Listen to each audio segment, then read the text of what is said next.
Hi everyone, welcome back to my YouTube channel. Last ವಿಡಿಯೋನ ತುಂಬ ಜನ ನೋಡಿ ಲೈಕ್ ಮಾಡಿದ್ದೀರಾ. ಅದೇ ಥರ ಈ ವಿಡಿಯೋಗೂ ಸಪೋರ್ಟ್ ಮಾಡಿ. ಇದು ನಾವು ಮೈಸೂರಲ್ಲಿರುವಂತಹ ಝೂಗೆ ವಿಸಿಟ್ ಮಾಡಿರುವಂತಹ ವಿಡಿಯೋ ಆಗಿರುತ್ತೆ.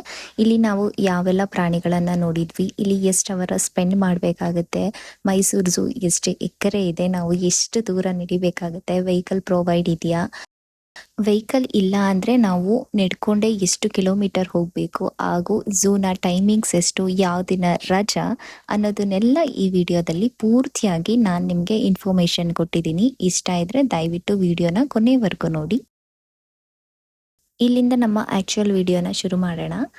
ಎಲ್ರಿಗೂ ನಮಸ್ಕಾರ, welcome back to my YouTube channel. ಯಾರೆಲ್ಲ ನಿಸರ್ಗ ನೆಸ್ಟ್ ಯೂಟ್ಯೂಬ್ ಚಾನಲ್ನ ನೋಡ್ತಾ ಇದ್ದೀರಾ ದಯವಿಟ್ಟು ಸಬ್ಸ್ಕ್ರೈಬ್ ಮಾಡ್ಕೊಳ್ಳೋದನ್ನ ಮರಿಬೇಡಿ. ಶ್ರೀ ಜಯಚಾಮರಾಜೇಂದ್ರ ಝೂವಾಲಜಿಕಲ್ ಗಾರ್ಡನ್ ಅಂದರೆ ಮೈಸೂರು ಝೂ ಅಂತಾನೆ ತುಂಬ ಫೇಮಸ್ ಆಗಿದೆ. ನಾವು ಜಯಚಾಮರಾಜೇಂದ್ರ ಝೂವಾಲಜಿಕಲ್ ಪಾರ್ಕ್ ಅಂದರೆ ಅಷ್ಟೊಂದು ಜನಕ್ಕೆ ಗೊತ್ತಾಗಲ್ಲ ಅನ್ಸುತ್ತೆ. ಮೈಸೂರು ಝೂ ಅಂದ ತಕ್ಷಣ ತುಂಬ ಜನಕ್ಕೆ ವಾವ್ ತುಂಬ ಚೆನ್ನಾಗಿದೆ ಅಂದರೆ, ಮೈಸೂರು ಝೂ ಅಂದರೆ ಅದರ ಕ್ಲೀನ್ಲಿನೆಸ್ಸು, ಅಲ್ಲಿ ಪ್ರಾಣಿಗಳನ್ನು ಅವ್ರು ನೋಡ್ಕೊಳ್ಳುವಂಥ ರೀತಿ, ಇದರಿಂದನೇ ತುಂಬ ಫೇಮಸ್ ಆಗಿದೆ. One of the oldest zoos of our country ಅಂತಲೇ ಹೇಳಬಹುದಾಗಿದೆ. ಝೂ ಬಂದು ಮೈಸೂರಿನ ಆರ್ಟ್ ಆಫ್ ದ ಪಾರ್ಟ್ ಅಲ್ಲಿ ಲೊಕೇಟ್ ಆಗಿರುವಂಥದ್ದು. ಅಂದರೆ ಇಲ್ಲಿಗೆ ನಾವು ಎಲ್ಲ ಕಡೆಯಿಂದ ವೆಹಿಕಲ್ ಪ್ರೊವೈಡು ತುಂಬ ಚೆನ್ನಾಗಿದೆ, ಟ್ರಾನ್ಸ್ಪೋರ್ಟೇಷನ್ ತುಂಬ ಚೆನ್ನಾಗಿ ಅವೈಲಬಲ್ ಇದೆ. ಒಬ್ಬರಿಗೆ ಟಿಕೆಟ್ ಪ್ರೈಸ್ ಬಂದು ಇಲ್ಲಿ 120 ರೂಪೀಸ್ ಇರುತ್ತೆ. ಅಂದರೆ ನಾವು ಹೋಗಿದ್ದಿನ 120 ರೂಪೀಸ್ ಇತ್ತು. ನಾವು ಹೋಗಿದ್ದು ವೀಕ್ ಎಂಡಲ್ಲಿ. ಸೊ ವೀಕೆಂಡಲ್ಲಿ 120 ರೂಪೀಸ್, ಅದರ್ ದ್ಯಾನ್ ವೀಕ್ ಡೇಸಲ್ಲಿ 100 ರೂಪೀಸ್ ಇರುತ್ತೆ. ಅಡಲ್ಟ್ಸ್ಗೆ 5 ಇಯರ್ ಎಬೋವ್ ಇರುವಂತಹ ಕಿಡ್ಸ್ಗೆಲ್ಲ ಬಂದು 50 ರೂಪೀಸ್ ಇರುತ್ತೆ. ಬಿಲೋ 5 ಇಯರ್ಸ್ ಇರುವಂತಹ ಕಿಡ್ಸಿಗೆ ಯಾವುದೇ ಥರದಂತಹ ಫೀಸಸ್ ಅಂದರೆ ಟಿಕೆಟ್ ಫೀಸಸ್ ಇರೋದಿಲ್ಲ. ಆ್ಯಂಡ್ ಇದರ ಜೊತೆಗೆ ಎವ್ರಿ ಟ್ಯೂಸ್ಡೇ ಅಂದರೆ ಮಂಗಳವಾರ ರಜೆ ಇರುತ್ತೆ. ಸೊ ಯಾವುದೇ ಥರ ಓಪನ್ ಇರೋದಿಲ್ಲ. ಝೂ ಅಲ್ಲಿರುವಂತಹ ಪ್ರಾಣಿಗಳ ಬಗ್ಗೆ ಮಾತಾಡೋದಾದ್ರೆ, ಫಸ್ಟ್ ನಾವು ಎಂಟರ್ ಆದ ತಕ್ಷಣ ಒಂದು ತುಂಬ ಚೆನ್ನಾಗಿದೆ ಅದು ಓರಾಂಡ. ಅಲ್ಲಿ ಮಕ್ಕಳಿಗೆ, ಚಿಕ್ಕ ಚಿಕ್ಕ ಮಕ್ಕಳಿಗೆ ಪ್ರಾಣಿಗಳದ್ದು ಐಡಲ್ಸ್ ಇಟ್ಟಿದ್ದಾರೆ. ಅದ್ರ ಜೊತೆ ನಾವು ಫೋಟೋಶೂಟ್ನ ಮಾಡಬಹುದಾಗಿದೆ. ತುಂಬ ಚೆನ್ನಾಗಿದೆ.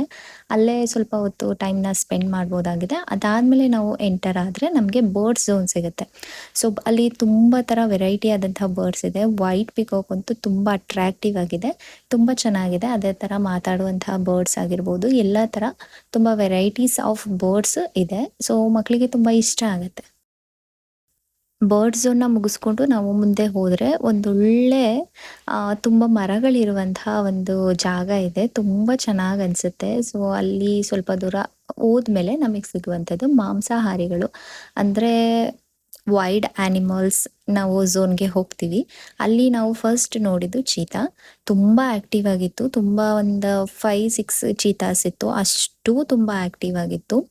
ಸೊ ತುಂಬ ಚೆನ್ನಾಗಿತ್ತು ಚೀತಾಸ್. ಬಟ್ ನೆಕ್ಸ್ಟ್ ನಾವು ಹೋಗಿದ್ದಂಥದ್ದು ಟೈಗರ್ ಎದ್ದ ಆಚೆನೇ ಬರಲಿಲ್ಲ. ವೈಟ್ ಟೈಗರ್ ಇದೆ ಅಂತ ಹೇಳಿದರು, ಬಟ್ ನಮಗೆ ವೈಟ್ ಟೈಗರ್ನ ನೋಡೋಕೆ ಆಗಲಿಲ್ಲ.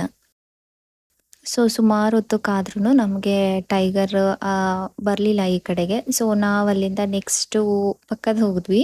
ಪಕ್ಕದಲ್ಲೂ ಇನ್ನೊಂದು ಟೈಗರ್ ಇತ್ತು, ಅದು ತುಂಬ ದೂರದಲ್ಲಿ ಕೂತಿತ್ತು. ಸೊ ಅಲ್ಲಿಂದ ಈ ಕಡೆಗೆ ಬರಲೇ ಇಲ್ಲ. ಸೊ ನಾವಿಲ್ಲಿ ಹೋಗಿದ್ದಂಥದ್ದು ಈವ್ನಿಂಗ್ ಅಂದರೆ ಅದಕ್ಕೆ ಫುಡ್ಡನ್ನ ಕೊಟ್ಬಿಟ್ಟು ಕ್ಲೋಸ್ ಮಾಡಿಬಿಡ್ತಾರಂತೆ ಕೇಜ್ನ. ಸೊ ಹಾಗಾಗಿ ಯಾವ ಆ್ಯನಿಮಲ್ಸೂ ಕೇಜಿಂದ ಈ ಕಡೆಗೆ ಬರ್ತಾನೆ ಇರಲಿಲ್ಲ, ಎಲ್ಲ ಕೇಜ್ ಹತ್ರನೇ ಇತ್ತು. ನಾನಿಲ್ಲಿ ಆ್ಯರೋ ಮಾರ್ಕ್ ತೋರಿಸಿದ್ದೀನಿ.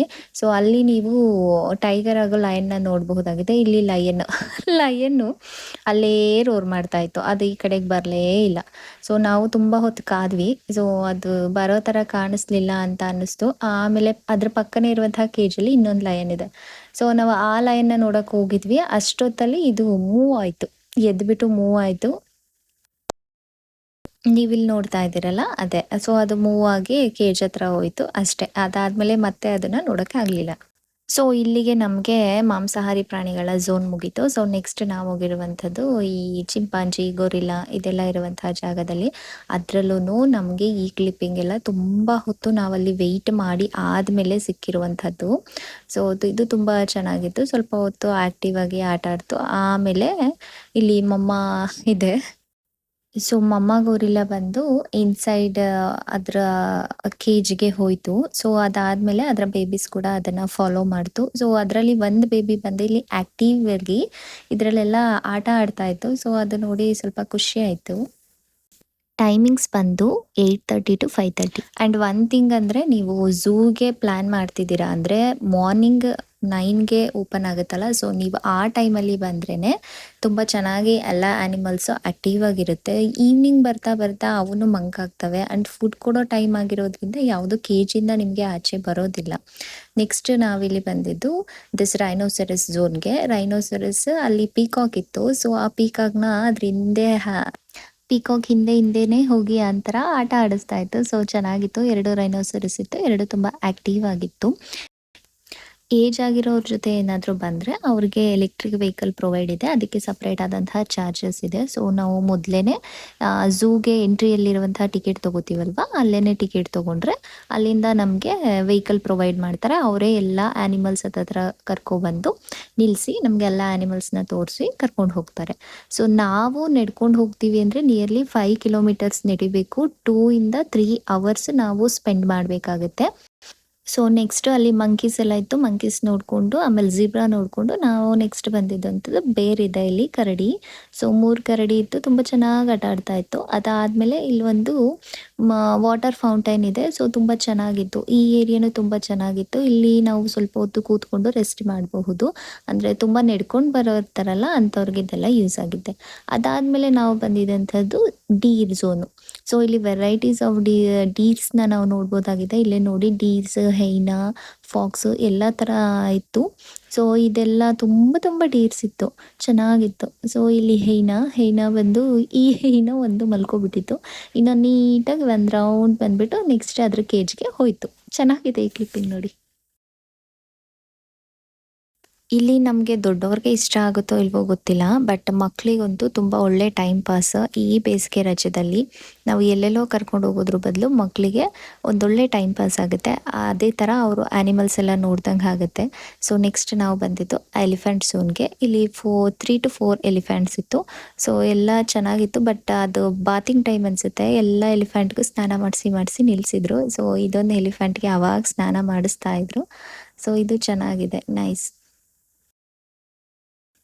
ಸೊ ಈ ಝೂ ಅಲ್ಲಿ 3 to 4 ಪಾರ್ಟ್ಸ್ ಮಾಡಿದ್ದಾರೆ. ಅಂದರೆ ಫಸ್ಟ್ ನಾವು ಎಂಟರ್ ಆದ ತಕ್ಷಣ ಬರ್ಡ್ ಝೋನ್ ಇರುತ್ತೆ, ಅದಾದಮೇಲೆ ವೈಲ್ಡ್ ಆ್ಯನಿಮಲ್ ಝೋನ್ ಇರುತ್ತೆ, ಅದಾದಮೇಲೆ ನೆಕ್ಸ್ಟ್ ಬಂದರೆ ನಮಗೆ ರೆಪ್ಟೈಲ್ಸ್ ಇರುತ್ತೆ.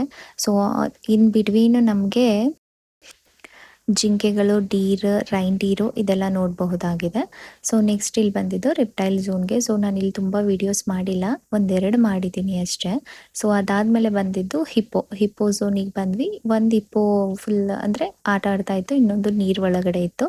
ಅದಾದಮೇಲೆ ಟಾರ್ಟಾಯ್ಸ್ ಝೋನ್ಗೆ ಬಂದ್ವಿ. ಟಾರ್ಟಾಯ್ಸು ತುಂಬ ಇತ್ತು, ವೆರೈಟೀಸ್ ಆಫ್ ಟಾರ್ಟಾಯ್ಸ್ ಇತ್ತು. ಅದಾದಮೇಲೆ ಹಾಸ್ಟ್ರಿಚ್ ನೋಡಿದ್ವಿ, ಹಾಸ್ಟ್ರಿಚ್ ಆ್ಯಕ್ಟಿವ್ ಆಗಿತ್ತು. ಇನ್ನು ಲಾಸ್ಟ್ ಪಾರ್ಟ್ ಬಂದು ಜಿರಾಫಾ ಪಾರ್ಟ್. ಈ ಜಿರಾಫಾಸು ತುಂಬ ಆ್ಯಕ್ಟಿವ್ ಇತ್ತು, ತುಂಬ ಜಿರಾಫಾಸ್ ಇತ್ತು. ಸೊ ಅದು ಜಂಪ್, ರನ್ ಮಾಡೋದು ತುಂಬ ಚೆನ್ನಾಗಿ ಅನ್ನಿಸ್ತಾ ಇತ್ತು. ಆ್ಯಂಡ್ ಸಮ್ ಜಿರಾಫಾಸ್ ಏನಂದರೆ ಕಡಲಿಂಗ್ ಮಾಡ್ತಾ ಇತ್ತು. ಸೊ ಅದು ತುಂಬ ಚೆನ್ನಾಗಿತ್ತು. ಸೊ ನೀವೇನಾದರೂ ಒಂದು ವೀಕೆಂಡು ಮೈಸೂರಲ್ಲಿ ಎಲ್ಲಿಗೆ ಹೋಗೋದು, 1 ಡೇ ಟ್ರಿಪ್ ಏನಾದರೂ ಪ್ಲ್ಯಾನ್ ಮಾಡ್ತಾ ಇದ್ದರೆ ಈ ಝೂನ ನೀವು ಆಯ್ಕೆ ಮಾಡ್ಕೋಬಹುದಾಗಿದೆ. ಸೊ ತುಂಬ ಚೆನ್ನಾಗಿರುತ್ತೆ. 3 to 4 ಅವರ್ಸ್ ಸ್ಪೆಂಡ್ ಮಾಡ್ಬೋದು. ಮಕ್ಕಳು ತುಂಬ ಆ್ಯಕ್ಟಿವ್ ಆಗಿರ್ತಾರೆ, ತುಂಬ ಖುಷಿಯಾಗಿರ್ತಾರೆ. ಸೊ ನನ್ನ ವಿಡಿಯೋನ ಹೊಸ್ದಾಗಿ ಯಾರೆಲ್ಲ ನೋಡ್ತಾ ಇದ್ದೀರಾ ಅವರು ದಯವಿಟ್ಟು ಸಬ್ಸ್ಕ್ರೈಬ್ ಮಾಡ್ಕೊಳ್ಳೋದನ್ನು ಮರಿಬೇಡಿ. Thank you for watching. Next ವಿಡಿಯೋದಲ್ಲಿ ಸಿಗೋಣ. ಬಾಯ್. ಆ್ಯಂಡ್ ಲಾಸ್ಟ್ ಇಲ್ಲಿಂದ ನಾವು ಹೋಗ್ತಾ ಒಂದೊಳ್ಳೆ ಅಂದರೆ ಸಂಡೇ ಆಗಿತ್ತಲ್ವ, ಸೊ ಅರಮನೆ ಲೈಟಿಂಗ್ಸ್ ಆನ್ ಮಾಡಿದ್ರು, ಅದನ್ನು ನೋಡ್ಕೊಂಡ್ವಿ, ನಾವು ಮನೆಗೆ ಹೋದ್ವಿ.